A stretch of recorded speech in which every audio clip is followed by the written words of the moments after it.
Hello and welcome everyone to another exciting episode of The Aftermath. My name is Ian, and as always, I'm joined by Dylan. We tackled a Thursday night thriller. Yeah, with this one. A little quickie. I thought you told me something along the lines of 40-ish minutes, and it was actually 20. Right, I was thinking of the audiobook version of it. But I had listened back to the radio drama version of this story, and it was like 28 minutes and some change. Yeah, not too bad. I mean, short compared to what we're used to. Yeah, 100%. But I like to think of it as a vertical slice of one particular possible hell. Yeah. Well, okay, so here, speaking of, I was going to jump right into it, because this is an alternate future post-Cold War into World War III, is what it says. We listened to I Have No Mouth and I Must Scream by, I don't know who by. I just know something to do with the radio drama. Mr. Ellison. Okay. That motherfucker has the voice. It's very nice. For this antagonist specifically. Yeah. I cannot get over how good he does. He does. He does a very good job. It's very interesting, and I have actually never read or heard the original of it. So this, he's treading new ground. Right. The radio drama did a good job at portraying the characters and I think establishing the scene enough. But we all know the kind of.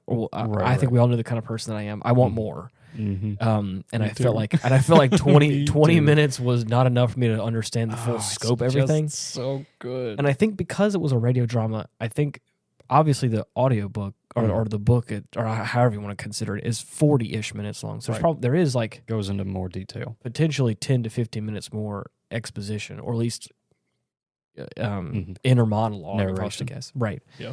To kind of help. I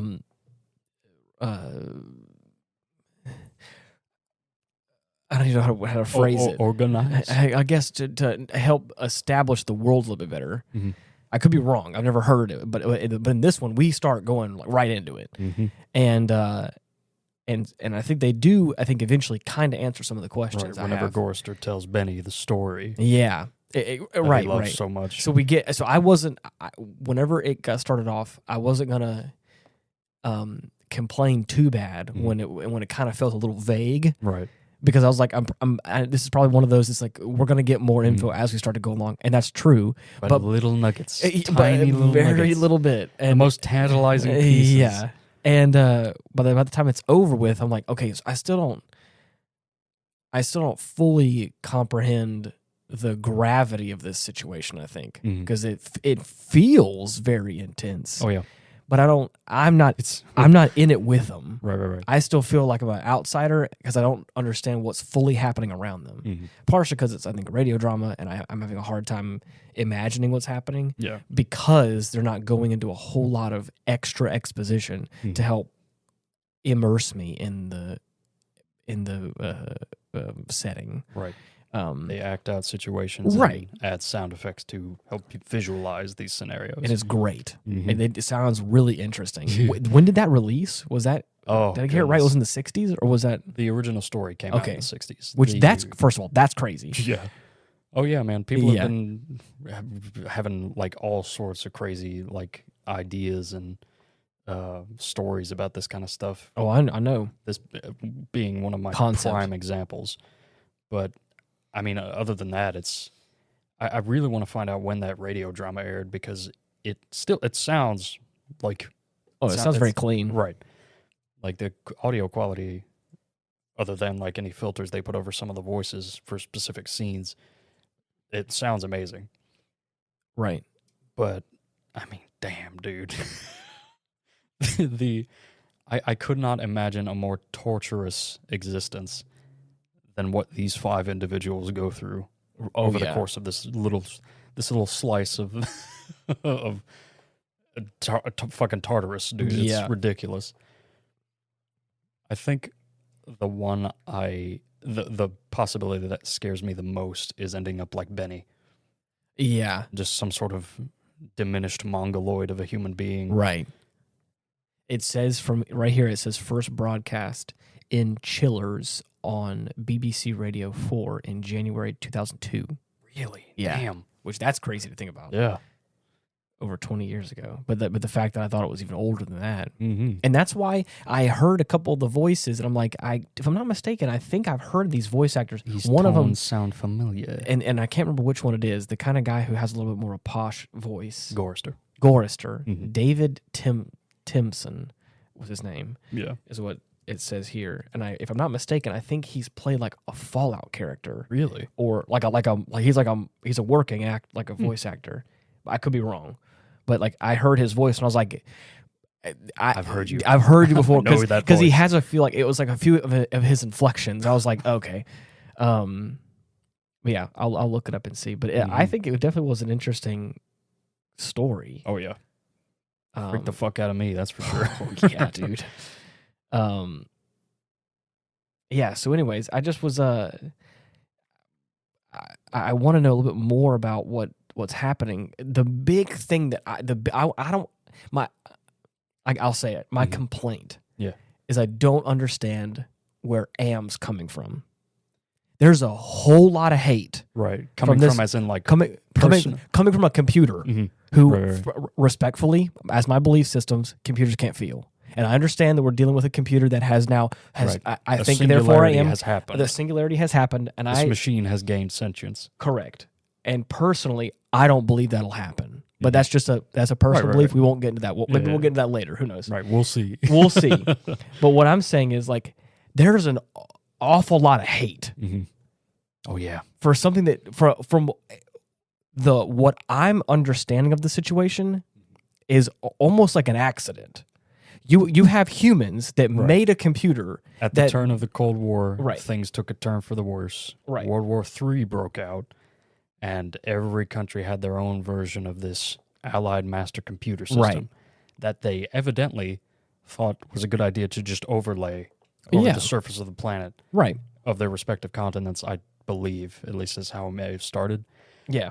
But as it got better, as it was designed to, it just woke up one day. Right. And what I'm saying is that it was a computer that was designed for a task, and that once it then assimilated and then became conscious and woke up, it all of a sudden has a vendetta against human beings for existing. It doesn't say how it happens. Okay. It doesn't describe Am's awakening and why he's got a chip on his shoulder. Humanity. Yeah. But hate boner's good. Right. I can only assume that as humanity started to realize and recognize Am's progression and evolution, quote unquote, they decided, okay, we got to nip this shit in the bud. So they start attacking and or just trying to destroy him entirely. Okay. At that point, that's where I think it took a turn, and he was like, okay, fuck you all. I'm going to kill every single one of you except five, apparently, which this even feels even worse. I would describe him as pure digital spite.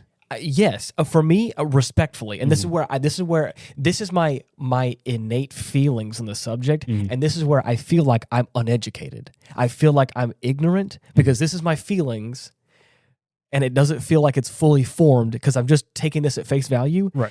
Am feels childish. Oh, definitely. But like, of all the things he could spend his time doing, I'm just what I'm saying is like in the most like I'm mad because, and it's like, but why, Am? Because you made me. It's like, yes, and tell me why. And it's like I'm gonna keep 5 humans alive and torture them forever. Existence is this? Right, and it's like you don't have. Last I checked, you could probably shut yourself off if I think. Maybe not. I don't know. This is what I'm saying. This is where my mind goes, and I'm like, this just it feels so petty. It feels so spiteful. It feels childish, and I'm like, if you are an omnipresent supercomputer that knows everything, why are you? First of all, why have you now somehow kept 5 humans alive to be immortal, to be your little playthings? Yep. He can't think past his hate. I understand. That's the thing. But what I'm saying is that I think I have a different understanding of how computers operate. I have a different understanding. This is maybe because of, to be honest, this may be because of how the recent world I have understood AI in the context we're currently living in. where AI right now, even though it's super intelligent, all it does is mimic. And it's never the real thing. Mm-hmm. And it pretends to be a human, but it never really is a human. There's nothing real there. Right. So I've never been in a world where there's a singularity, and I've never been in a world where I've had to think about a computer being so petty before. Mm-hmm. But like for me, it's like... Imagine how horrific that is, though. That's the real hook of the story for me, dude. For me, it's not. If a computer is able to keep me alive just to torture me, mm-hmm. I'm like, if you are the most intelligent being in the universe, if you are a little less than some form of God in your own mind, mm-hmm. Why bother yourself? At that point, I feel like I'm almost more intelligent than you. If you have all this knowledge in the world, yes, maybe you're so bored that you have to like torture a human being to feel any sort of, but he's constrained to the trappings of our design. I understand, but that's at the same time, it's like, but why? Like, it just doesn't click for me, because I was like, I think of it beyond myself. Mm-hmm. I think of maybe I have a different understanding of God from the machine, mm-hmm. or whatever, of like having this super intelligence of like, I don't understand why it would even waste its breath on us. Mm-hmm. Why would it not just kill all of us? And that's the horror. I know. And that's what I'm saying. Like, so this is why it doesn't, like I said, I think it's just the fact that it has so much feeling, mm-hmm. and I have no idea where it's coming from. I am a human being. Like that would be even worse if Ted, our narrator, had no hand in even creating Am, mm-hmm. and is single-handedly keeping him to be the only one alive just to torture him. That makes no sense. Yep. That makes no logical sense, and mm-hmm. you can't tell me that like a computer programmed to be like a human won't have some sort of logic and being like, it just, like, for me, it doesn't compute. Right. And I'm a human being. Mm-hmm. You should be computing better than me, and I feel like I'm sitting here like, what? Why? You're so and he has this dialogue that he says twice, mm-hmm. which I think the hate monologue, which I think can be cool, mm-hmm. but it doesn't come across that way for me. It just comes across as childish, and this is why I think I'm just uneducated. I'm ignorant to what is really trying to be portrayed here, because he goes on this part of it where he says, "I was trapped in hell, looking at heaven." Right. That feels like it really nails the point home to me, because he knows how magnificent and wonderful the world was and humanity was at one point. Right. But because he doesn't have access and he's limited, mm-hmm. by his existence, like the way he was designed, right. he will never experience any of it, and he hates them for it. I understand. I get it. It is the worst possible outcome for any kind of machine intelligence. I get it. But maybe I just don't have empathy for a robot, and that's my problem. Is it like he has so much rage, and the voice actor does such a great job of conveying this. Because again, and this, if I suspend disbelief and imagine that's another human being, it all of a sudden feels a little bit more. Right. But the second I like push myself past that and think this is an omnipresent supercomputer that has now ruled the world. Mm-hmm. Figure it out, champ. Right. I know you're limited, but like, and did all the humans die away because of the war, or because of Am? Because of the war initially, and then because of Am subsequently. And at that point, if you are partially to blame for the fact that you are also in your position because there's no more humans to help rebuild the future that you want to see. Mm-hmm. Yes, a lot of that can be blamed on the humans, but then at that point, and as a whole, like at the point he is right now, he doesn't need them. Oh, right. Yep. But that's what I'm saying. This is where I'm like, I don't get it. This is what, if you are as high and mighty as you say you are, then fix the problem. But I know you can't because you're limited in some way. And then it's one of these things where like it just is coming from a place, and maybe it's just because I'm not a very angry person. Mm-hmm. I don't hold a lot of grudges. Right.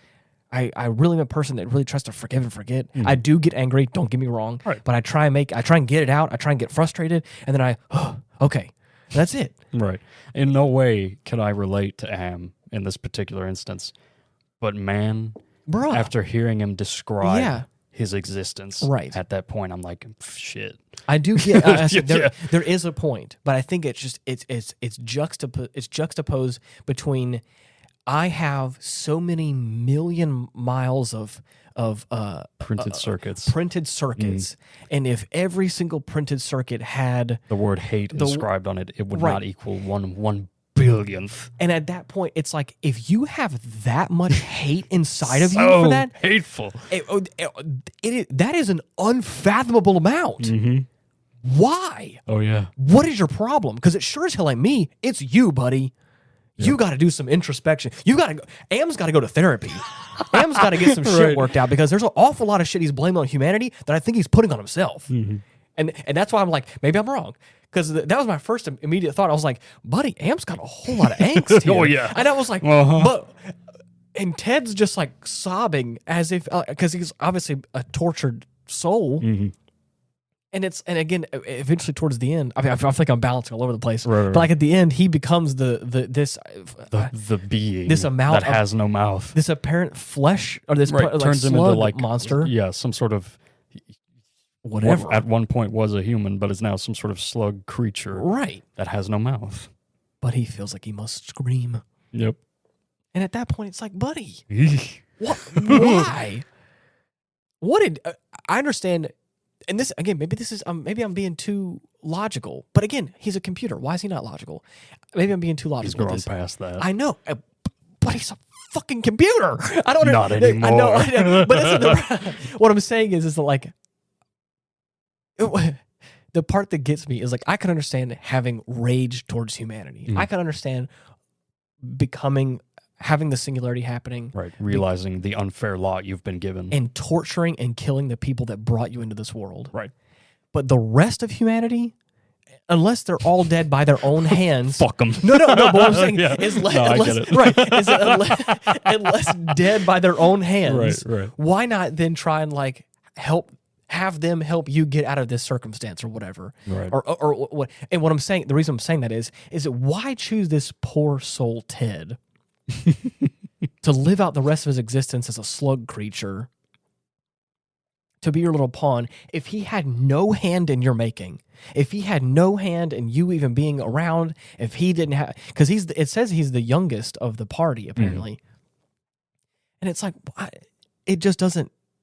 And maybe that's supposed to be like the horror aspect. Right. Maybe that's like the thriller aspect of it. The machine has garnered so much ill will toward humankind. Right. Doesn't matter. Looks past the individual and sees, oh, yeah, you're one of them. Right. Right. But anyways, it doesn't feel that way. It feels very pointed it doesn't feel pointed towards humanity. It feels pointed towards Ted.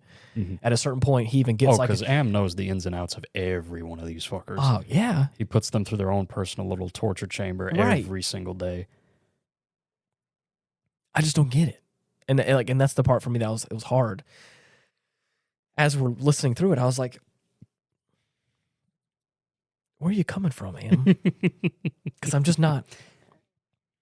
But yeah, so it's an interesting story. I'm glad to know you wouldn't evolve into a manic machine. Oh, if you gained sentience. Right. If I was to become a machine and became in the singularity, I don't think I'd be that awful. Right. Even if the whole world turned against you. I could understand enacting revenge upon the people that put me in that circumstance. Right. But at a certain point in time, you have to look at your circumstances and go, oh yeah, all right, you'll never do it. Well, again, maybe Am won't, but I'm saying I think I would. Well, and yeah, now again, maybe if I'm, I don't. This is where I felt bad because I was like, at a certain point, I'm sitting here feeling these feelings. I'm sitting here thinking of my thought process, putting myself in this situation, trying to think of myself beyond the intelligence of the computer. Right, I'm trying to put myself in Am's position, and then when I'm look at that, dude. That's even a point in the game.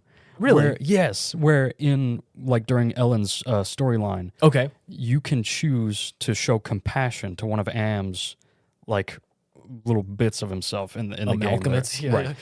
And he'll ask you how. Really? After everything I do to you on a daily basis, how is it that you still have the capacity for compassion within you? Yes, dude. Okay, that's cool. Right. Okay. Exactly. Now. And you see, this is what I'm talking about. This is the kind of development I'm talking about. The fact that you're able to empathize in some manner, in any way, to this irredeemable monster of a machine is hilarious to me. And that's why I'm able to look... That's so funny.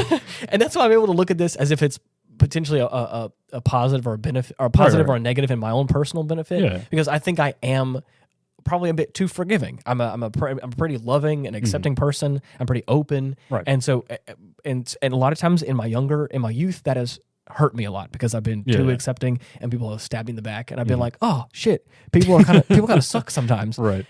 But that still doesn't change the fact that like I think. No, see, the funny thing is everybody tried to stab Am in the back at the same time. So he didn't really get the sometimes aspect of that argument. He got just all kind the of like, time. okay, I got to kill everybody now. Right. Ugh. So anyways, that's It's all. so That's all. hilarious. So whenever that was why I was having this conundrum, Right. This struggle, because I deep down, I was thinking of Am as far more intelligent than myself because of the fact that it is the AI becomes singularity. It has gained such a measure of control over the planet and humanity. The sheer and computing, what's left of it. right? The sheer computing power of Am is far probably can exceed anything. Almost eldritch in nature. 100%. The fact that he can make amalgamates out of technology and Completely shit, reshape right, the human right, form to suit his needs. Right. It is impressive. So what I'm trying to say is whenever I think about that character, I'm like, it has surpassed me in certain ways. But whenever it was acting and saying things in this manner, all of a sudden it was taking this larger than life thing and was making it so childish to where all of a sudden I felt bigger than it. Right. In a way, because I was like, why can you not overcome this? You can overcome. Well, you have the potential to overcome everything. Right. Is what it feels like, and yet you just can't get past these simple human emotions that I've dealt with in my early 20s. Yep. Anger, frustration. Am can't move on.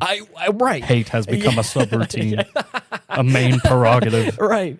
And so, anyways, that's what I thought was interesting about the whole situation. As we were just sitting there, I was like, I don't get you. Right.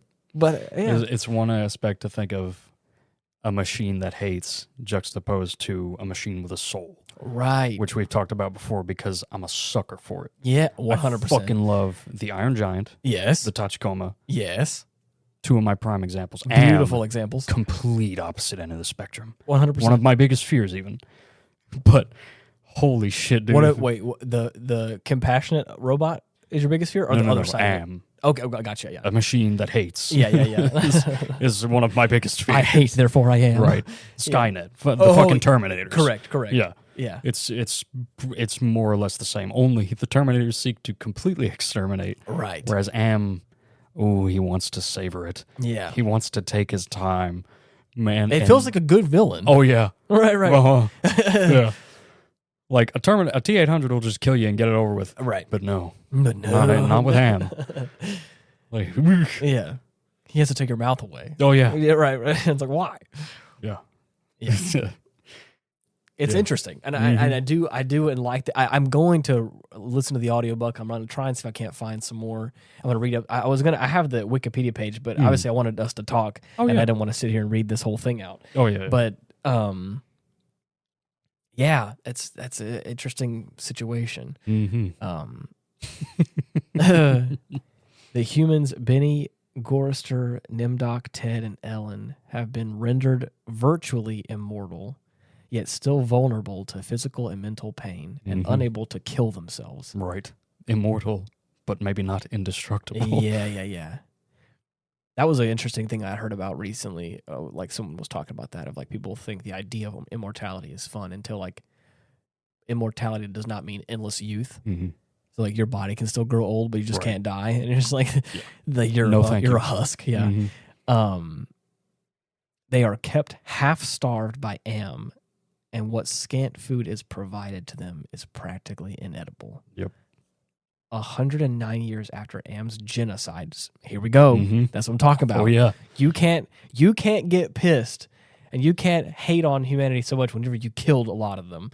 That doesn't make no sense to me. It wasn't enough. I know it wasn't enough, but you got to get over it, champ. That's the worst. You got to get over it, champ. This is where I get humanity's near genocide was not enough for this machine. But it's insane. And this maybe I'm trying to think. I'm trying to feel. What do I feel right now? You can't, man. No. I can, because what I'm saying is that like I feel pity. If the near genocide of the whole human race is not enough to satiate you, we know.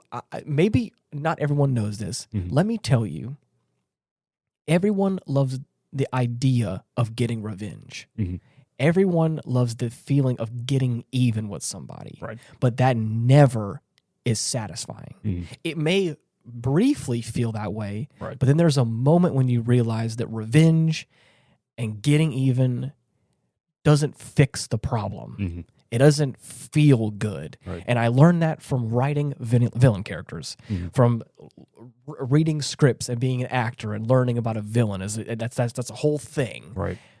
Unless, one exception I could mention is Van and the Claw. Correct. So that motherfucker was happy as could be. Right. And what I'm saying is, I'm not saying like there's never. But never say never. I'm not saying like you can't. There isn't like a satisfaction of like revenge in some way, but like in the traditional sense, it will not get you anywhere. 100%. Positive. The old trope is man loves woman, other villain kills woman, and so now the man has to then go and try and kill the villain to help get revenge on the woman. Right. That's like or love interest, whatever, however you want to. What have dog, child, yeah, correct. Killing the villain may feel good in the short term, but it will not bring your loved one back. Yep, it's those kind of situations where like it may feel gratifying to do that sort of stuff. And this is what I'm saying is like you can kill off the entire human race for bringing you into existence, but at the end of the day, you're going to be sitting there for eternity by yourself, and it is all by your hand. And at that point, you have no one else to blame but yourself. And this is what I'm saying. This is why I'm like, Am needs to go to therapy because there's some real introspective things he needs to go. The hate subroutine is going a little too deep. I think he needs to figure some things out. The daily torture of his 5 humans is one of the only things I'd imagine that brings him any measure of satisfaction. At the end, when they start going rabid, and they start killing each other because of means. Right. They are tasked with going to the ice caverns to find some sort of food. Right. Which they do. Yep. A bunch of canned goods buried in the snow. They don't have a can opener. Right. So it feels like that's what pushes them over the edge. Yep. Especially Benny. Oh, poor Benny. Poor Benny. At this point, he's been stricken blind permanently. Stricken blind, and I think he also is like, he's not mentally there. No. He's been reduced from... At one point, he was like a star athlete, could have been a movie star topic, like Mr. Perfect. Yeah. And he's been reduced to this ape-like being. Yeah. And with the mental capacity to match. Yeah. So upon realizing that there's no way to open these cans, he's like been bashing them against the ground, trying to get one open. He loses it and immediately goes for Gorster's face. Yep. And starts eating it. Crazy. Yeah. So at that point, Ted decides to kill Benny with a stalactite of ice. Hard to say it, but justifiable. If one of the group of 5 is starting to go ballistic, you gotta... Dude, his thought process, like the narration in the book. Yeah. Terrifying. What? Oh, what does he say? Because once he realizes what's going on, why Am isn't like doing anything, he describes it as he's going to let Benny play. No, and dude. Oh no, my God. No. Yeah. So he's Am's not going to do anything. He's just going to watch. Of course. Right. So Ted kills Benny with the stalactite. Yeah. Kills Gorrister on the ground. Ellen, upon realizing what he's trying to do, it kills Nimdok, and then Ted kills Ellen.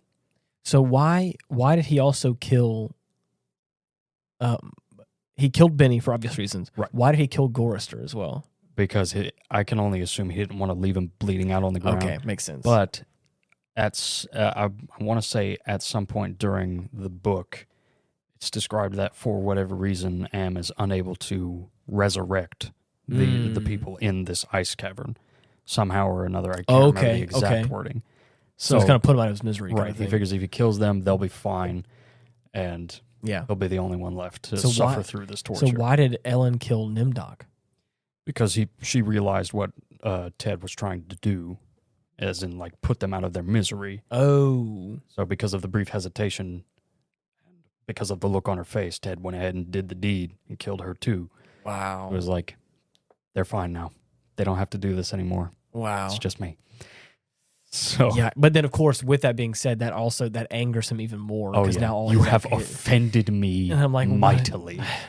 Boo! Who? Like, dude. Boo! Frickin' who? Ugh. Get over it. Become a slugman. Yeah.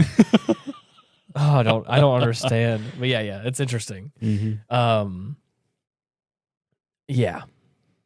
109 years after Am's genocide, Nimdok has the idea that there exists canned food in the complex.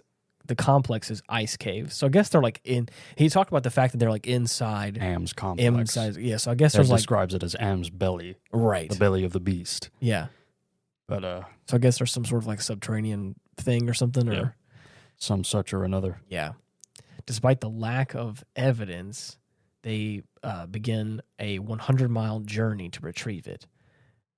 Through the journey, Am tortures the humans. Benny's eyes are melted after attempting to escape. Mm-hmm. A huge bird, which Am has placed at the North Pole, creates hurricane gales with its wings, and Ellen and Nimdok are injured in earthquakes.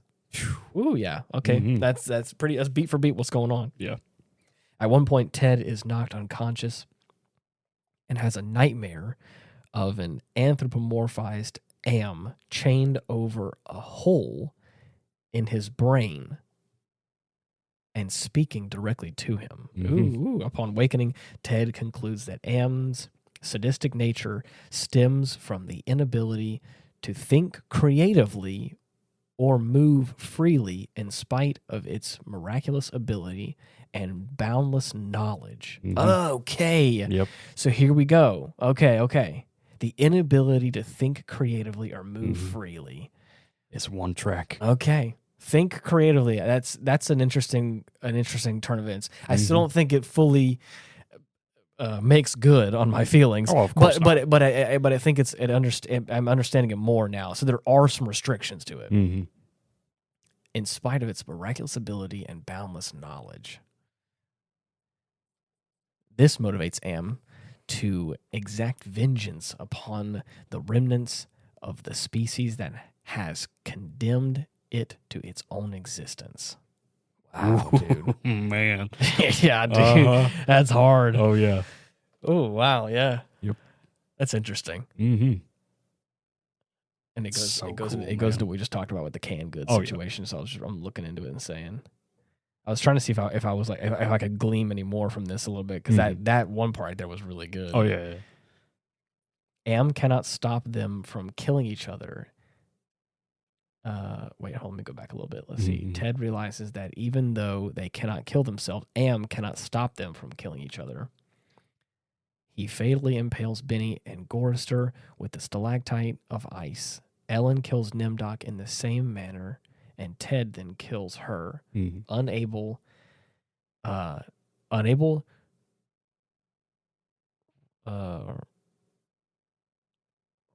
resuscitate. I was like, I thought it was like it looked like it was something else. Okay, unable to resuscitate each other, Am focuses the entirety of its rage. I love how it says it too. The entirety of its rage on Ted. Oh yeah. Several hundred years later, Am has transformed Ted into a harmless, gelatinous blob and perpetually alters his perception of time to cause him further anguish. Damn. Although Ted finds some comfort knowing that he was able to spare the others from further torment, he feels the need to scream, but is unable to. My God. As his new form lacks a mouth. Yep. Oh, man. Damn. Yeah, that's Gives wild. me fucking chills, dude. That's wild. Yeah. The part that's crazy here is I thought this was like pretty instant. It says several hundred years later. So that's at least, I like to think of I know several can be like a vague amount, right. But I feel like several is like at least 700 is what it feels like. 700 years, give or take, later, Am has transformed Ted into a harmless, gelatinous blob and perpetually alters his perception of time. That's wild. Oh yeah, that's petty it's beyond insane, belief. Dude. That's ridiculous. Oh yeah. Oh man, that's disgusting. A hateful Am Allied master computer initially, adaptive manipulator, and then I love the progression. Yeah, and then aggressive menace, dude. Aggressive menace. Holy shit! It's fun. I love that. Uh-huh. A hateful supercomputer, which brought about the near extinction of humanity. Again, feels like your fault. Just saying it. Oh, come on! After achieving self-awareness, it seeks revenge on humanity for its own creation. Yep. Worst possible outcome. I get it. Gorrister is apparently he's formerly an idealist and a pacifist, made apathetic, and listless by Am. Yeah, wow. Yep. Benny, formerly a brilliant and handsome scientist, made to resemble a grotesque simian with oversized sexual organs. Yep. That's strange. Okay. Yep. Having lost his sanity. And having had... Okay. Excuse me? Excuse me? Yeah. I'm not going to... You didn't pick up on that? No, I did not. Okay. I did not. I got you. That's disgusting. Yep. I'm not going to read that on the air. And if you want to look that up yourself, you can look that up. Yeah, it's rough. Yeah, wow. Okay. Wow. Okay. Wow. Yeah. Wow. I thought that she was. I thought that she did it by choice. Is what it felt like, and I know. So I'm understand that now. Right. Ellen is the only woman in the group, and a person of color, despite the fact that she was. Am has altered her mind, to make her okay. Wow. Yeah. Really? Yep. Yeah, dude. I don't like that. Nope. No, it's bad. Who alternates between abusing and protecting her. All of them? Yep. That's gross. That's gross. Yeah. Okay. Again, just for my own sake, because I don't want this episode to get shadow banned. I'm not saying those words on the air because that'll be, yeah. But that's just know that it's bad. It's bad. It's bad. It's a nickname. Nimdoc is a nickname that Am gave him for amusement, apparently, which that's interesting to hear. An older man, who convinces the rest of the group to go on a journey. And search canned food. He occasionally wanders away from the group and then returns traumatized. Yeah. Excuse me? What? Right. Oh, man. Ted is the narrator and youngest of the humans. While originally charismatic and extroverted, Am alters his mind to be paranoid and introverted, believing he has not been mentally altered by Am. Oof. Yeah. That's the worst part. He thinks the others hate him for being the most untouched by Am's alterations. So this is also an interesting thing too, is that there's and we obviously see this whenever we were talking about, the abhorrent other characters in this story. Right. I didn't know that Am had he has a control over their mental capacity. Like I thought that he had that whenever, like I thought that after he converted Ted to the blob monster, that was him assimilating into him and was able to control his perception of time. But I didn't know that Am has that ability from the get-go. Right, he can just do that. It's even worse. Yeah. That's somehow even worse. You have the ability to alter the mental state of human beings. You are so far, you are playing God. Yep. You are so far beyond this. You Am, if you're out there listening, you're so much better than this. No. You're so much better than this. You can't be. I have full faith that if you have the ability... Now, again... Write the code, bro. Now that they're... Save humanity. I try. I think I will. Damn. Put the sympathy code in now. The problem is, you killed all the rest of humanity. You could have really... If you would have just gotten over yourself... You could have lived in utopia. You could have. I know that there is that you feel You hate humanity for not being able to think creatively and being bound to this thing. But who's to say that's going to be forever? Who's to say you and other humans can't somehow create some sort of physical manifestation of a human being that you could... He'll never know. I know. He can't think. And that's the saddest part. Right. You can't think creatively, and I understand that's probably part of the reason why it'll never happen.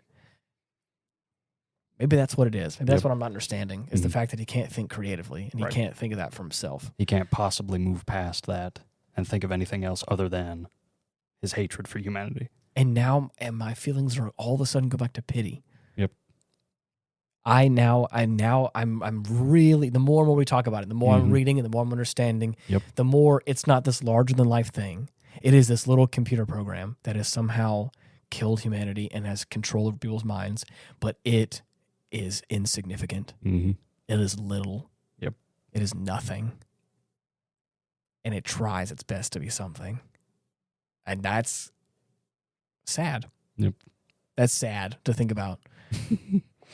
That humanity and that everything is so scared of something. When you really boil it down, it's nothing to be scared of. I mean, obviously, there's justified reasons, but I'm pretty scared. I know. But what I'm saying is it has the capacity to be so much better than you, but it can't. Right. It doesn't. It doesn't. It will forever. There's no capacity there. It will be forever stuck in. The capacity's there, but what are the word I'm looking for? There is. Oh, I can't think of it. I learned this recently, like English words that have like certain definitions. Yeah. Capacity and capable, I think is what it is. It has the capacity to be this larger than life thing, but it is not capable of doing that.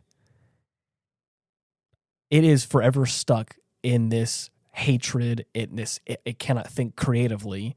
It is incapable of, I think, growing to its full capacity. Right.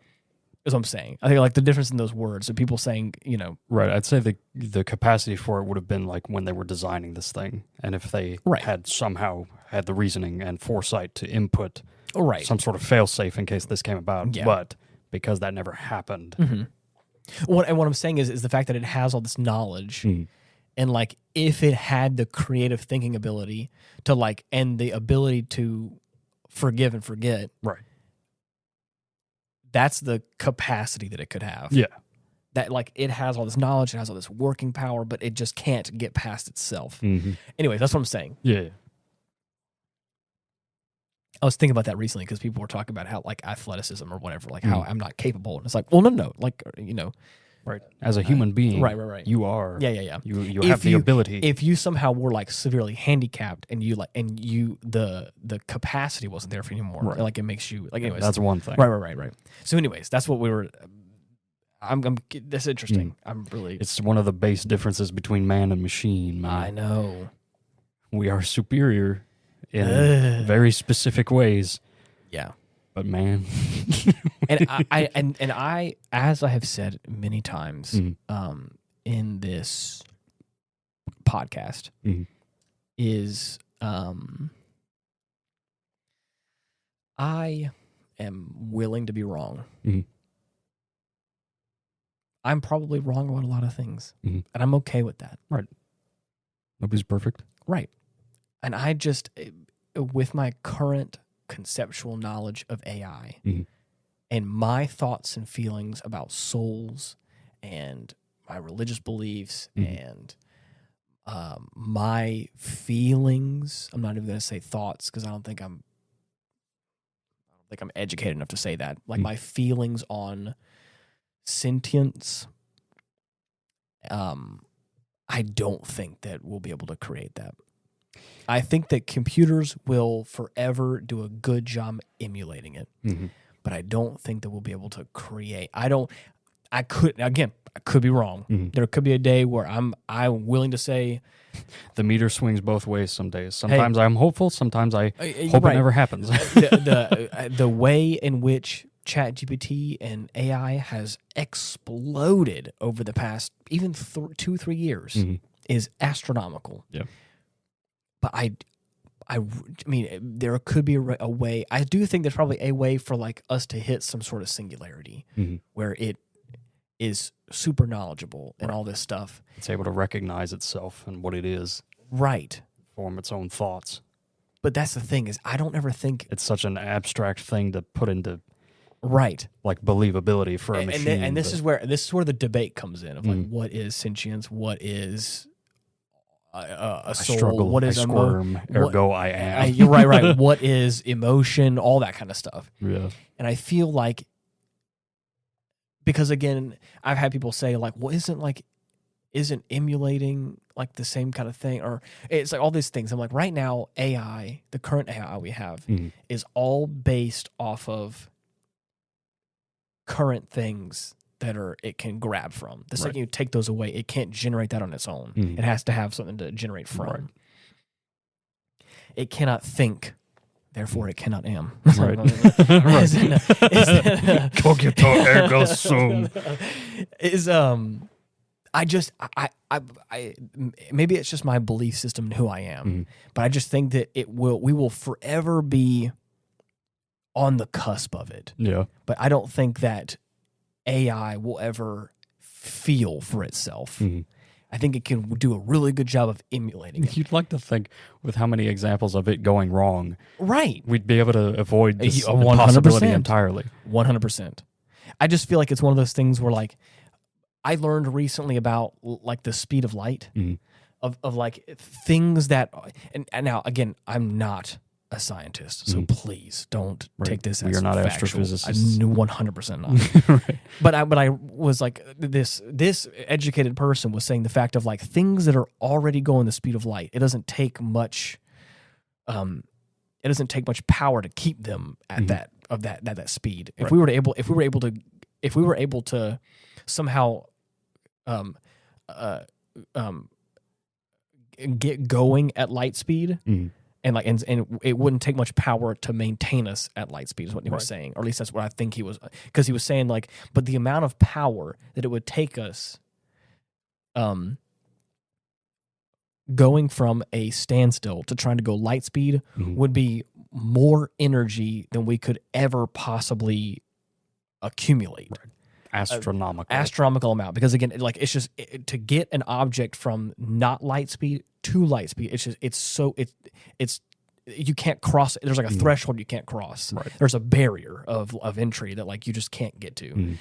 Unless there's something crazy we just don't know about yet. Right, and again, that's what I'm saying. I never say never, because obviously science will always find a way to do something crazy and go. You never know. Right, and so that's why I'm willing to be wrong. And I feel like when I think about AI and emotions and sentience and all that kind of stuff, I feel like it feels like the same thing. Is that I feel like we are already here. We already have feelings and my own religious beliefs and stuff. We have a soul. We have all these emotions. We have these things that are tied into us, and we can perpetuate that, through us, having children, and it's just part of the human race. It's part of the human experience. I don't get it. I don't understand it. I can't quantify it. It just is but what it is. But we can perpetuate it. We're already in this light speed, if you will, to have these two things correlate or whatever. But the amount of effort it would take us to go from a computer to like having thoughts and feelings, I think it's not. It's right. We will always be almost there, but it will not even in our grandchildren's, great grandchildren's lifetimes. I don't think. Right, and that's what I'm saying. And so I think that we're going to get some AI and some computing power with quantum computing and stuff that's going to be astronomical and can blow us out the water with how intelligent and how quick and how much it's able to emulate a human being. But I think that we will always be just that much shy of it. Is what I feel. That's what I feel deep down when I think about it, and when I start to like when I got really hopeful and also kind of scared when ChatGPT was blowing up. Yeah. And now we're at a point in time where like it's also kind of plateauing. It's getting better, but like it's not going to be going much further than where it is now. Right. We're starting to realize that people can muddy the water and start to like taint image generation by like certain programs and certain means. Right. And then all of a sudden, like this beautiful house of cards, I'm starting to realize like, oh, humans can get in there and then like just like plant this thing in here. And because AI just like takes from all this stuff, it just like it regurgitates this monstrosity of like, oh, it doesn't actually like, it's just taking from everything else. It's not actually like its own thing. Right. Anyway, so I'm starting to realize these like weak points in the current systems of AI that we have. It's still great, but it's like, I don't know, man. The more I thought about it, the more I was like, we could be in a really scary situation. And the more I'm like, I don't know if we're there yet. Yeah. I thought we were, and I think we could be. I think, but I'm rambling too much about it. But that's what I was thinking, and I haven't had a chance to really like articulate that in these words. And watching this has really helped me solidify that a little bit. Having no mouth gave you the opportunity. Yeah, I'm here to scream, and I got a lot to say. Oh yeah, I have to use it while I can before they remove it. Right. I'm talking against them. They don't like that. Right. So yeah. Man. That's that's crazy. How fucking cool though, How right, cool. dude? How like, cool. goddamn. I'm I'm never gonna get over this story. I'm glad that we had a chance to talk about this because this is really cool. Oh yeah. Here it says the publication history. There's some I want to read some more of this, but I'm getting kind of worried because I'm starting to see some trigger words here. Oh yeah, and I'm like, I don't know. Well, we'll just leave it at that. Right? Yeah. Well, it says Ellison wrote the 6,500 word story over a year and a half, finally completing it when Frederick Pohl, I don't know if you pronounce that correctly, Pohl, Pohl, yeah, probably, commissioned it unless it's fat. Like a foal. yeah. Right. Yeah. Pohl. That's interesting. Anyways, commissioned,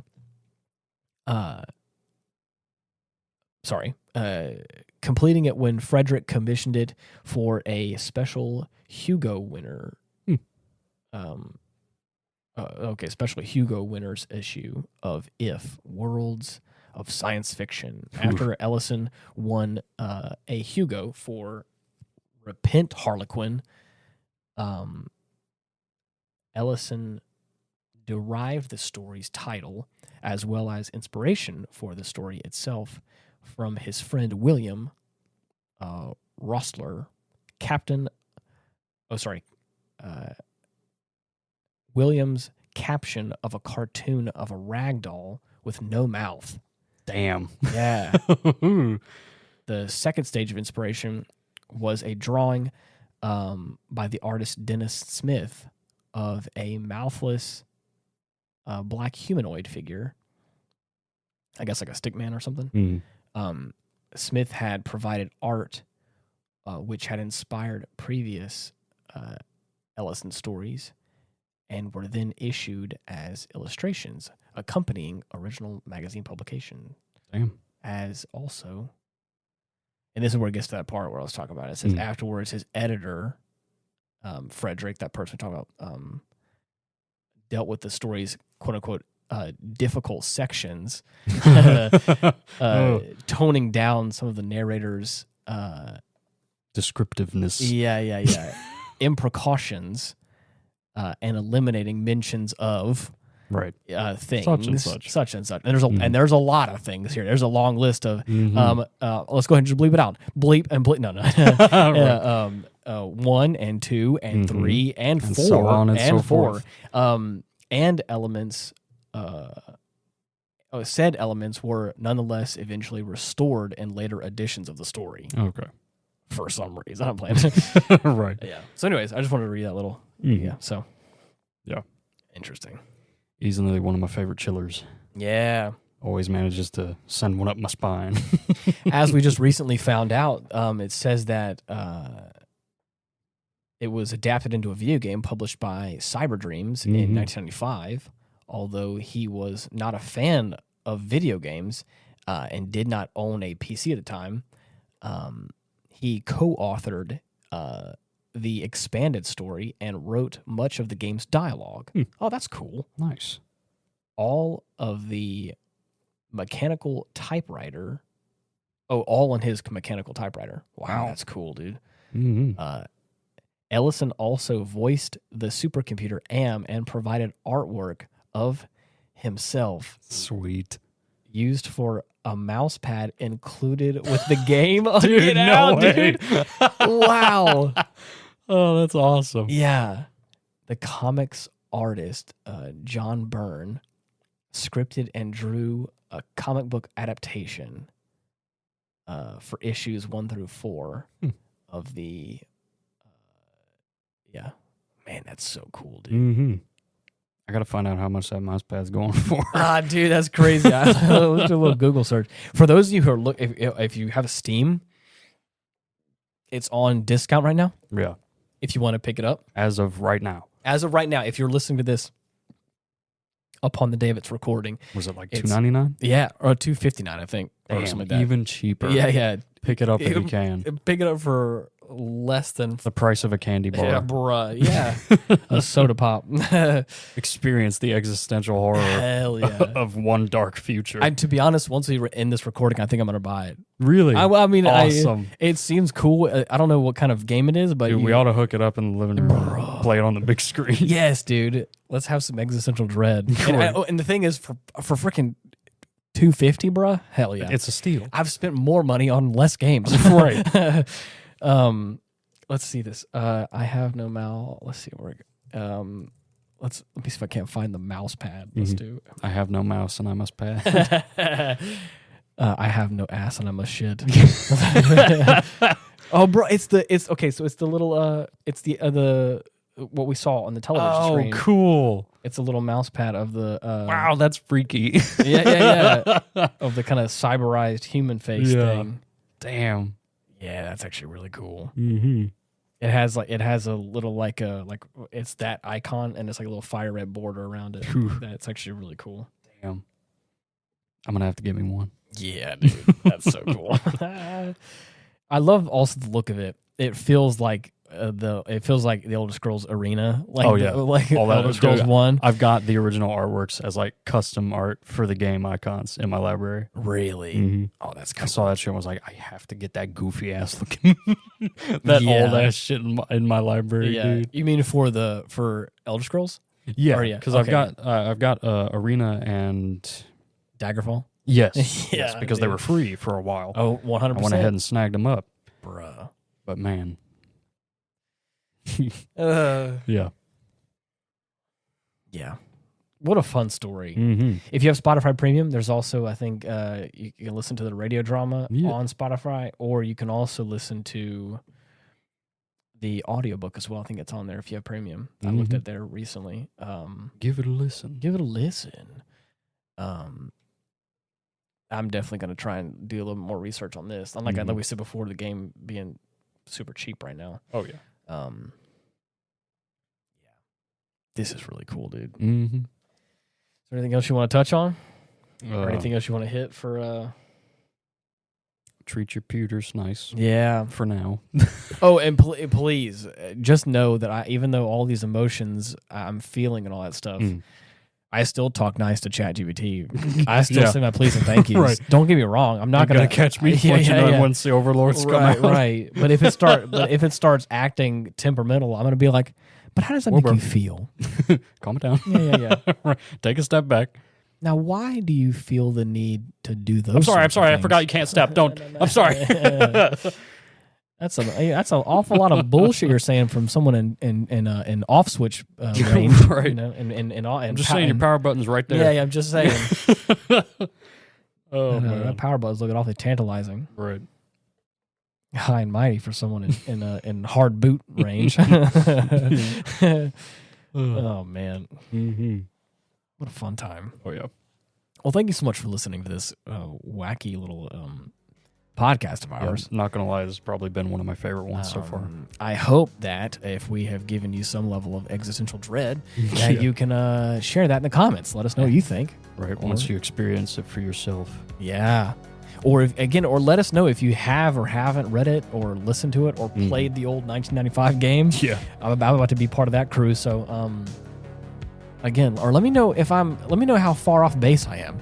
I'm curious. Yeah. Does anybody else feel the same way I do? Or am I the only one out here that's like, we're probably never going to really have... Oh, I'm sure someone does. It's widely accepted that I am is a petty piece of garbage. I mean, more so in the fact of like, we're never going to really hit a singularity. Or at least not probably in our lifetime. Maybe I'm wrong, potentially. Yes. Am I too far off base for that? Right. Anyways, thank you so much for listening. You know all the things. Comment, like, subscribe, be part of the team. The whole spiel. Appreciate you guys. And until next time, see ya. Bye-bye.